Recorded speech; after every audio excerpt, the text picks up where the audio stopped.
지금부터는 그 세종시의회 의원 선거 이야기를 좀 마지막으로 나눠볼까 하는데 사실 선거구가 이제 획정부터가 먼저 돼야 되는데 아직 그게 돼 있지 않은 상황이에요. 사실 의원 정수도 이제 늘어나야 되는 상황이잖아요. 인구가 그 당시보다 이제 2배 가까이 이제 늘고 있는 막 그런 상황인데 이해찬 의원이 세종시법 개정안을 통해서 행정기구수 및 그 조직정원 자율성을 골자로 한 내용과 그리고 또 의원족수 확대안을 지금 그 법안을 발의해 놓은 상태인데요.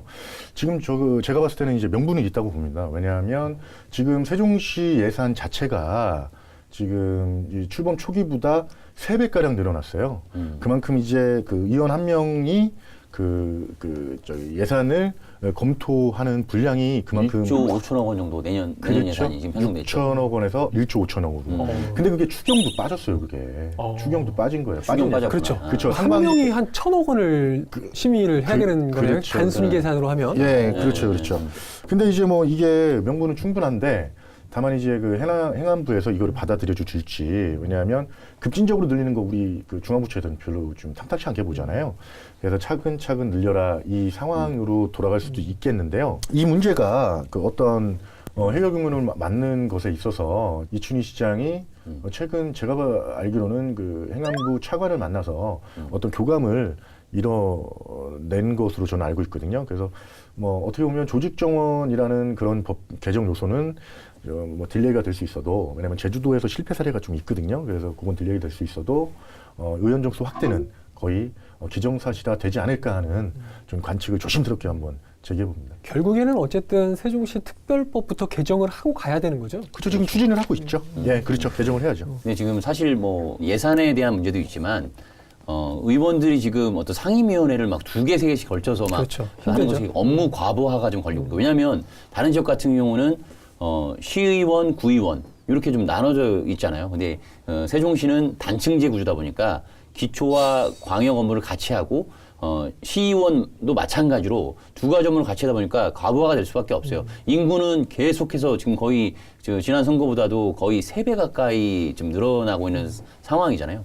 그런 거 봤을 때 공감대는 확산이 되고 있고 최근에 저도 이제 취재를 해보니까 실무진에서도 어느 정도 전국 17개 시도에서 최소 광역의원 그 기준이 22명이거든요. 그래서 현재는 지역구 13명, 비례 2명인데 지역구 19명, 비례 3명 이렇게 22명까지 확대되는 것이 어느 정도는 가능성을 좀 높이고 있는 그런 상황입니다. 자, 그러면 선거구 획정이 이제 당장 중요한 상황이 된데 그 선거구 획정은 언제쯤 이루어질 수 있을 것으로 좀 전망이 되고 있습니까?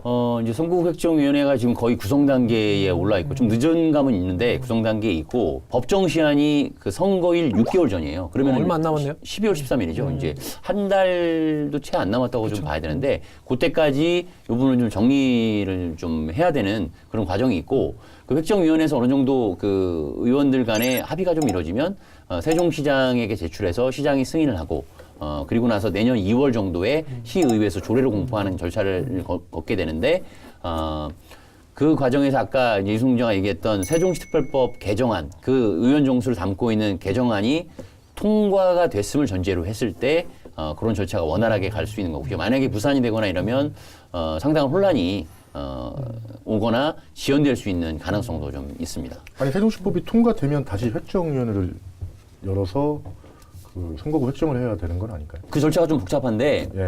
법정 시한은 12월 13일인데 넘어갈 수는 있대요. 그렇죠. 넘어갈 수는 있고 예. 지난번 선거 때도 12월 말쯤에서 그렇죠. 예. 가까스로 결정이 됐거든요. 논란이 좀 있었어요. 그래서 네. 이번에도 분명히 그냥 무난하게 넘어가지는 않을 것이고 세종시 특별법도 통과 시점이 12월 초 본회의쯤에 될 것이냐. 그러면 최상의 시나리오인데 뭐 여러 가지 여야의 대치 국면이 만약에 발생하고 이러면 12월 말까지도 또 넘어가고 새해 벽두까지 넘어가는 경우도 있잖아요. 그러면 또 딜레이가 될 수 있는 그런 상황도 있을 것 같습니다. 네. 아무튼 만약에 선거구가 조정이 된다면 기본적으로 선거구가 이제 굉장히 지금과는 또 다른 구도로 아마 획정이 이제 되게 될 텐데 어디는 뭐 합쳐지는 곳도 있을 테고 나눠지는 곳도 있게 될 거거든요. 일단은 그 가장 그 최하 한 명 그 상한선이 8,000명인가요? 그거는 이제 그 의원 정수 13명 기준 했을 때는 13명 기준 했을 때. 19명으로 만약에 된다고 했을 때는 한 5,900명 정도. 그렇죠. 5,900명 정도. 여기에 따라서 그 어떤 통합이 되는 것도 있을 것이고 나눠지는 그 곳이 이제 그 지역구가 있을 거예요. 근데 거기서 또 치열한 또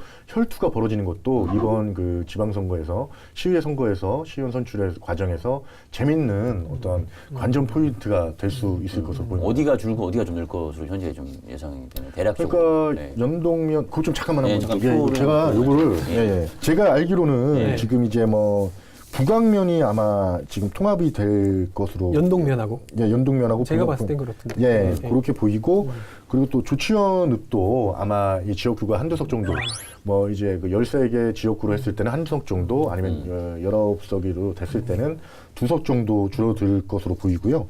뭐 요 정도로 뭐 보이고 있습니다. 잠깐 좀 네, 보이고 있습니다. 아, 저도 이 자료 한번 맞아요 봤었는데 이게 지금 같은 경우는 사실 도담동이 인구가 이제 11만 4천 명이나 되고 그렇죠. 제일 뭐 인구수가 적은 지금 북악면인가요? 그렇죠. 북악면과 아니네 북악면 같은 경우 6천 명밖에 안 돼서 사실 따져보니까 한 17배 정도 차이가 그렇죠. 나는 것 네. 같아서 이거는 앞으로 굉장히 이 선거구 획정하는 과정에 논란이 될 수도 있고 또 굉장히 좀 관건이 될 수도 있고 해서 눈여겨봐야 될 점이 아닌가 하는 생각이 들더라고요. 그 돌려보신 자료가 뭐예요? 저 아까 한 바퀴 돌았던 그 자료요. 오늘 되게 유용하게 잘 쓰인 것 같은데요. 그 세종시에서 아까 이제 설명드렸지만 선거구 획정위원회를 지금 구성 중이라고 했잖아요. 그 획정위원회를 준비하면서 기초 자료로 과거의 어떤 선거구 뭐 범위라든가 이런 것들을 표로 만들어서 그 갖고 있는 것을 제가 이번 방송을 위해서 특별히 훔쳐왔습니다. 예. 이쯤에서 이 선거구는 좀 이런 후보들이 좀 준비하고 있어서 좀 주목해 봐야 될 것 같다 싶은 곳 한두 군데 정도씩만 한번 짚어봐 주시겠어요? 선거 교육표 좀 보고서 설명을 드릴까요? 네, 이거 네. 한 장만 딱 이렇게 잘 준비해 오셨네. 예. 예, 갑작스러운 질문이라 가지고 제가 봤을 때는 지금 이제 그 조치원읍 신흥리 봉산리 선거구 있잖아요. 예. 제3선거구 여기서 이제 박영송 의원이 지금 새롬동으로 이사를 그렇죠. 했어요. 그래서 윤영건 의원 지역구로 여기 구의정 출신이죠. 그러면서 이제 경선 구도를 형성할 수 있는 뭐 그런 여지가 있고요. 그리고 안찬영 의원 한솔동 그 지역구도 지금 이제 언론을 많이 타고 있는 새쌍둥이 아버지이잖아요. 안신일지. 그렇죠. 그분하고 뭐 접전이 예상되는 상황 속에서 그렇게 안심할 상황은 아니고요. 그 여기 이제 그 종촌동 그 아까 지금 고준일 의원 지역구죠. 제가 가장 주목하는 부분은 이제 이해찬 의원 그 보좌관 출신이죠. 박성수 보좌관이 이제 이곳을 출마를 공식적으로 뭐 이렇게 발표하고 그런 건 아니지만 출마하겠다를 이제 기자들한테도 언급을 했고, 근데 거기서 또 김봉열 의원하고 또 접전을 또 붙을 수 있는 접전이 예상되는 지역이기 때문에 여기는 또 도시가 많이 갖춰졌잖아요. 여기는. 그래서 관심을 많이 끄는 선거구라고 볼 수 있습니다. 이승훈 기자가 이제 신도시를 중심으로 좀 설명을 해준 것 같아서 읍면 지역 쪽으로 한번 가보면 이제 금남면 같은 경우에는 그 바른정당의 유일한 의원 임상전 의원이 현재 있고 그 임상전 의원이 당시에 상대 후보를 68표 차로 이겼거든요. 그래서 금남면 역시도 접전이 예상되는데 임상전 의원이 아직 공식적으로 출마를 하겠다라고 선언하지 않고 판세를 분석해서 하겠다라고 하는 그런 언론 보도를 좀 최근 나왔었거든요. 그래서 거기도 하나의 관심사가 될 것 같고요. 그리고 그 조치원읍이 또 이제 과거의 정치 1번지로서 조치원읍 4선거구에 김원식 의원이 현역 의원으로 있는데 정준희 의원이 더불어민주당의 비례대표로 있잖아요. 그래서 정준희 의원이 그쪽에 도전을 할 것이다라는 또 분석이 나오고 있어서 그쪽에서 그 어찌 보면 현직 그 같은 정당 시의원들 간의 어떤 불꽃 튀는 경선 경쟁이 좀 펼쳐질 것 같고 나머지 면 지역에서는 그렇게 그 겹쳐지는 부분이 없는데 변수가 이제 얼마 전에 무소속에서 유일한 무소속에서 더불어민주당으로 입당한 김정봉 의원, 북악면이죠. 북악면에서 김정봉 의원이 또 출마를 할 것이냐.